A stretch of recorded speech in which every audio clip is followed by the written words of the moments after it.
रागिनी की उंगलियां लक्की की हथेली पर फिरती जा रही थीं। उसके लंबे नाखूनों की हल्की सी चुभन की वजह से लक्की की हथेली के ऊपर थोड़े थोड़े निशान उभर आए थे। लक्की का मन तो यही कर रहा था कि वो रागिनी के गले में अपना हाथ डाल ले और उसे अपनी बाहों में कस ले, लेकिन उससे पहले ही उसे राधिका का ख्याल आ गया और उसने रागिनी को अपने से अलग करते हुए कहा, देखो रागिनी, मेरा ऐसा कोई इरादा नहीं है। रागिनी ने जैसे ही लक्की का जवाब सुना, उसने अपने आप को उससे अलग कर लिया था। भले ही वो उससे नजर नहीं हटाना चाह रही थी और वो लक्की के साथ उस गैरेज में जाना चाह रही थी, लेकिन लक्की के जवाब भर से ही वो समझ गई थी कि लक्की कोई छोटा मोटा आदमी नहीं था।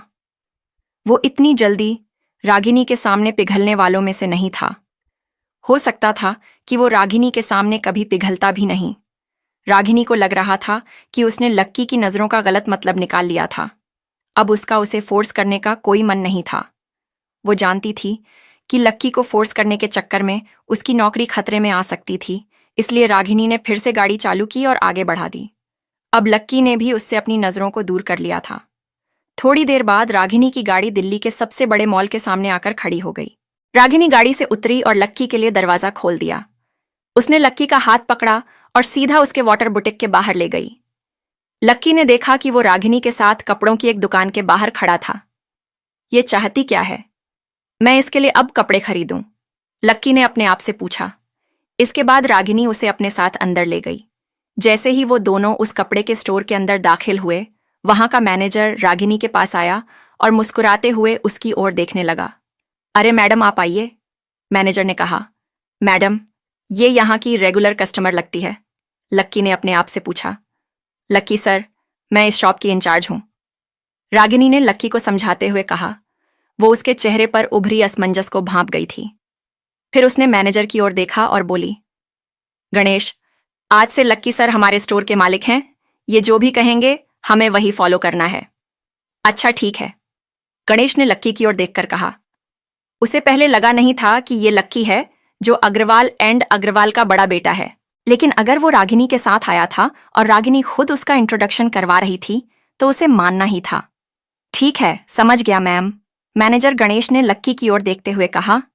लेकिन रागिनी, मैं समझा। क्या क्या करना है मुझे, ये भी तो बताओ, रागिनी की ओर देखते हुए पूछा। अरे सर, ये ऑर्डर ऊपर से आया है, मैं ये बताने के लिए आपको यहां लेकर आई थी। ऊपर से ऑर्डर ये है कि आपको आज नहीं तो कल से परिवार का काम तो संभालना ही है। ऐसे में परिवार का मैनेजमेंट ये चाहता है कि आप इस दुकान से शुरुआत करें।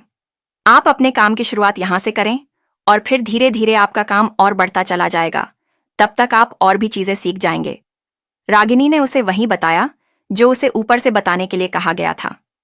अच्छा ठीक है, समझ गया मैं, लक्की ने कहा। उसने रागिनी का कहा और परिवार का उसके लिए लिया गया डिसीजन सही लग रहा था। आज नहीं तो कल से काम तो वैसे भी संभालना ही था। बढ़िया सर, बढ़िया। सर, मैं 1 महीने के लिए बैंगलोर जा रही हूं। वहां मुझे अपनी फैमिली से जुड़े कुछ मैटर्स को देखना है, इसलिए मैं 1 महीने बाद ही आ पाऊंगी, रागिनी ने कहा और लक्की की ओर अपनी कार की चाबी बढ़ा दी। लक्की उसकी कार की चाबी देखकर चौंक गया। रागिनी ने फिर उसकी हथेली को पकड़ा और चाबी उसके हाथ पर रखकर मुस्कुरा दी। लक्की शुरुआत में तो उसे लेने में थोड़ा हिचकिचा रहा था, लेकिन बाद में उसे लगा कि अभी उसकी गाड़ी को बनकर आने में अब भी टाइम लगेगा, तो तब तक वो रागिनी की गाड़ी से काम चला सकता था। इसके बाद में लक्की ने रागिनी और गणेश से यहाँ का काम समझा और फिर रागिनी को छोड़ने के लिए सीधा एयरपोर्ट आ गया। रागिनी को सी ऑफ करने के बाद लक्की उसकी गाड़ी को दिल्ली में इधर उधर दौड़ाए जा रहा था। उसकी गाड़ी काफी अच्छी थी और जब भी वो सड़क पर उतरती थी तो बाकी गाड़ियां अपने आप उसे देखकर एक और खड़ी हो जाती थीं। थोड़ी देर तक दिल्ली की सड़क नापने के बाद लक्की एक महंगे से होटल के आगे आकर रुक गया। उसने सोचा वहां से अपने और राधिका के खाने के लिए कुछ पैक करवा ले, इसलिए उसने गाड़ी को उस होटल के पास लगा दिया। जैसे ही लक्की अंदर की ओर जाने लगा, उसने देखा कि उसके ठीक आगे चल रहे आदमी की जेब से एक 10 रुपए का नोट नीचे गिर गया था। जैसे ही लक्की ने उस 10 रुपए के नोट को उठाने के लिए अपने आप को नीचे झुकाया, उसे पीछे से आवाज आई, तुम यहां क्या पैसे मांगने आते हो? लक्की के हाथ में नोट था और उसने पीछे की ओर पलट कर देखा तो वहां कुछ लोग खड़े थे। उनमें से एक थी चीयर लीडर टीम की लीडर भूमिका। जैसे ही उन लोगों ने लक्की को 10 रुपए के नोट के साथ देखा तो उन लोगों के चेहरे पर हंसी आ गई। फिर सभी उसे चिढ़ाने लगे, इस लड़के का दिमाग कितना तेज है ना, इसे मालूम है यहाँ सब बड़े खाने आते हैं, इसलिए 10-20 रुपए तो इसे कोई ना कोई आसानी से दे ही देगा। दूसरी लड़की ने कहा, हाँ, अगर एक आदमी से 10 रुपए मांगता है और इसे अगर 20 भी लोग 10-10 रुपए दे देते हैं तो इसके लिए तो 200 रुपए बन जाएंगे। 200 रुपए इस जैसे के लिए तो बहुत बड़ी रकम है।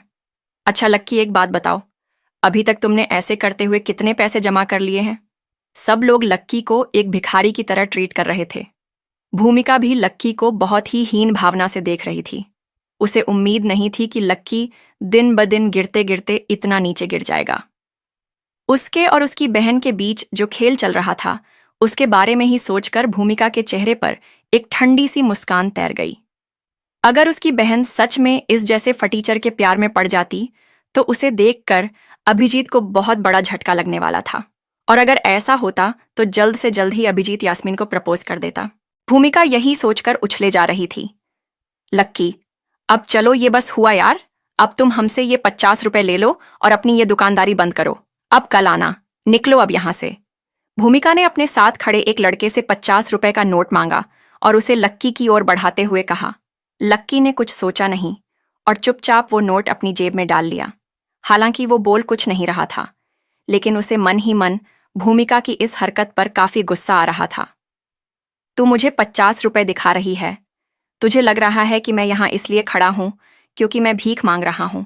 लगता है तू उस दिन स्प्रिंकल पर अपने गाल पर पड़े थप्पड़ को भूल गई। लक्की ने अपने आप से मन ही मन कहा और भूमिका की ओर देखने लगा।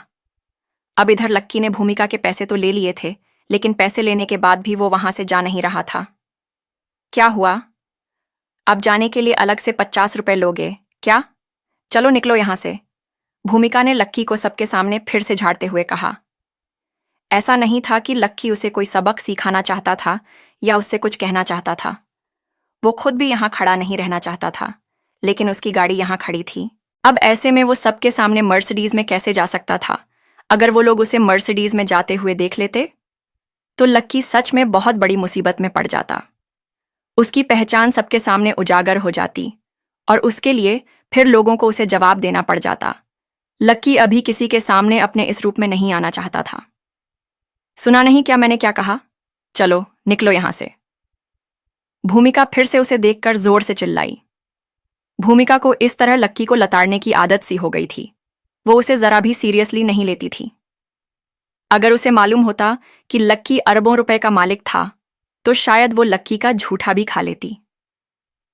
लक्की ने सोचा कि वो गाड़ी को यहीं छोड़कर कुछ दूर तक आगे निकल जाए, और जैसे ही सब लोग अंदर चले जाएंगे तब लक्की फिर से अपनी गाड़ी लेकर वहां से निकल जाएगा। वो वहां से आगे बढ़ने ही वाला था कि अचानक उसे आवाज आई, भूमिका। जैसे ही लक्की ने वो आवाज सुनी वो फिर से रुक गया। उसने देखा कि सामने से एक और लड़की उसकी ओर चली आ रही है। वो कोई और नहीं बल्कि अदिति ही थी। ये वही लड़की थी जिसने लक्की को उस दिन बास्केटबॉल कोर्ट में देखा था। वो लड़की लक्की के पास आई और बोली, लक्की, तुम भी यहां आए हो? उसने कहा और लक्की की ओर देखकर मुस्कुराने लगी। हाँ, मैं भी आया हूं, लक्की ने उसके सामने मुस्कुराते हुए कहा। अरे अदिति, चल अच्छा है तुम भी सही टाइम पर आ गई, विक्रांत ने फिर से उस पर लाइन मारने की कोशिश करते हुए कहा। लेकिन अदिति ने उसकी बात को सुनकर भी अनसुना कर दिया। उसका मन विक्रांत की बड़ी बड़ी डींगे सुनने का बिल्कुल भी नहीं था। जब विक्रांत को अदिति की ओर से कोई जवाब नहीं मिला तो ये देखकर लक्की को हंसी आ गई। असल में अदिति विक्रांत से परेशान हो चुकी थी। उस दिन तो वो किसी काम की वजह से निकल गया था, लेकिन उसके बाद से वो हर रोज अदिति का पीछा करता था। जब भी वो भूमिका के साथ बाहर जाती, विक्रांत भी उसके पीछे पीछे आ जाता और फिर उसे अपनी बेकार की बकवास से खूब झिल्लाता। उसकी ऐसे व्यवहार से अदिति काफी परेशान हो चुकी थी और इसलिए उसने आज कोई जवाब नहीं दिया। विक्रांत को लगा कि उसके गाल पर लक्की के सामने साइलेंट तमाचा था। उसे लगा कि लक्की से तो वो इतने अच्छे से बात कर रही थी और उसकी ओर देख भी नहीं रही थी। इसका मतलब साफ था कि वो लक्की को उससे ऊपर मान रही थी। एक्चुअली अदिति लक्की यहाँ खाने के लिए नहीं आया था, बल्कि वो तो यहाँ पर खड़ा होकर ना लोगों से भीख मांग रहा था। विक्रांत ने लक्की की साख पर बट्टा लगाने की पुरजोर कोशिश करते हुए कहा, अच्छा ऐसी बात है, अदिति ने लक्की की ओर प्यार से देखा और भूमिका से बोली, तो क्या हुआ? लक्की, वैसे भी चीयर लीडर टीम का हिस्सा है तो आज तो वो भी हमारे साथ खाना खाएगा। अदिति ने जैसे ही ये कहा, विक्रांत के तो होंश ही उड़ गए। उसे लगा कि अगर वो और लक्की एक साथ एक ही टेबल पर बैठकर खाना खाएंगे तो उसकी वैल्यू ही नहीं रह जाएगी। भूमिका भी थोड़ा सा ना नुक्कर करने की कोशिश तो कर रही थी, लेकिन आखिरकार अदिति ने उसे मना लिया। अब बारी थी लक्की की। वो उनके साथ बैठकर नहीं खाना चाहता था। ऐसा नहीं था कि वो अदिति के ऑफर को मना कर रहा था, लेकिन बात यह थी कि उसे राधिका से मिलने के लिए जाना था। लेकिन जब अदिति ने भूमिका तक को मना लिया था तो फिर उसके सामने लक्की क्या चीज था। इसलिए उसने जब और एक बार प्यार से कहा तो लक्की भी राजी हो गया और सब लोग उस रेस्टोरेंट में अंदर खाने के लिए चले गए। लेकिन विक्रांत को अभी भी काफी गुस्सा आ रहा था। जब उसने देखा कि लक्की और अदिति एक दूसरे के साथ हंसते हुए और बातें करते हुए अंदर जा रहे थे तो उसने गुस्से से अपने दांत पीस लिए और फिर गहरी सांस लेने के बाद रेस्तरां में दाखिल हुआ। लक्की जब बाकी के लोगों के साथ होटल के अंदर दाखिल हुआ तो उसने देखा कि वहां पहले से ही काफी भीड़ थी। लगभग सारी टेबल पहले से ही भरी हुई थी और बीच की टेबल पर एक लंबा सा लड़का बैठा हुआ था। लक्की उसे देखते ही पहचान गया कि ये उनकी बास्केटबॉल टीम का कैप्टन ईशान था। ईशान भूमिका का बॉयफ्रेंड भी था। जैसे उसने भूमिका और अदिति के साथ लक्की को अपनी ओर आते हुए देखा तो उसका हाथ पानी पीते पीते ही बीच में रुक गया। जब भूमिका उसके पास पहुंची और उसे गले मिली तो उसके बाद ईशान ने लक्की की ओर देखते हुए कहा, अरे ये तो वही है ना, तुम्हारी चीयर लीडर टीम की दाई माँ। ये भी यहाँ आया है। बास्केटबॉल टीम और चीयर लीडर टीम के सारे लोग एक दूसरे को अच्छे से जानते थे। सब लोगों का आपस में घूमने फिरने और पार्टी करने का प्लान बनता ही रहता था। उनकी वजह से ही ईशान लक्की को भी जानता था, लेकिन उसकी लक्की से पहले कभी बात नहीं हुई थी। वैसे भी ईशान उससे क्या बात करता। वो चीयर लीडर टीम की लड़कियों का सामान उठाता था, उन्हें पानी पिलाता था। ईशान उससे बात भी करता तो क्या करता, उसे लक्की से बात करने में कोई फायदा नजर नहीं आता था। जैसे ही ईशान के मुंह से भूमिका ने यह बात सुनी, उसने शिकायत भरी नजरों से अदिति को देखा। तेरा डिसीजन था ना इसे यहां लाने का, अब भुगतो, भूमिका ने अदिति से कहा। फिर भूमिका ने उसे बताया कि लक्की बाहर खड़ा होकर लोगों से पैसे मांग रहा था, इसलिए वो लोग उसे खाना खिलाने के लिए अपने ले आए। अच्छा, इस काम के लिए तो देश में पहले से ही इतने लुले लंगड़े थे, फिर इस जैसे जवान आदमी को इस काम में कूदने की क्या जरूरत पड़ गई भाई? ईशान ने उसका मजाक उड़ाते हुए कहा। लक्की के कानों में उसके बारे में कही ये सब बातें जा तो रही थी, लेकिन उसे सच में उससे कोई फर्क नहीं पड़ रहा था। उसकी नजर तो काउंटर के पास लगी टेबल पर बैठे एक आदमी पर टिकी हुई थी। वो आदमी लक्की को कब से देखे जा रहा था। लक्की भी उसे देख रहा था और थोड़ी देर देखने के बाद वो उसे पहचान गया था, इससे पहले कि लक्की उससे नजर हटाता। उस आदमी ने अपना खाना छोड़ लक्की की ओर बढ़ना शुरू कर दिया। आखिर कौन था वो आदमी? क्या जुड़ाव था उसका लक्की के साथ? क्या लक्की राधिका से मिल पाएगा?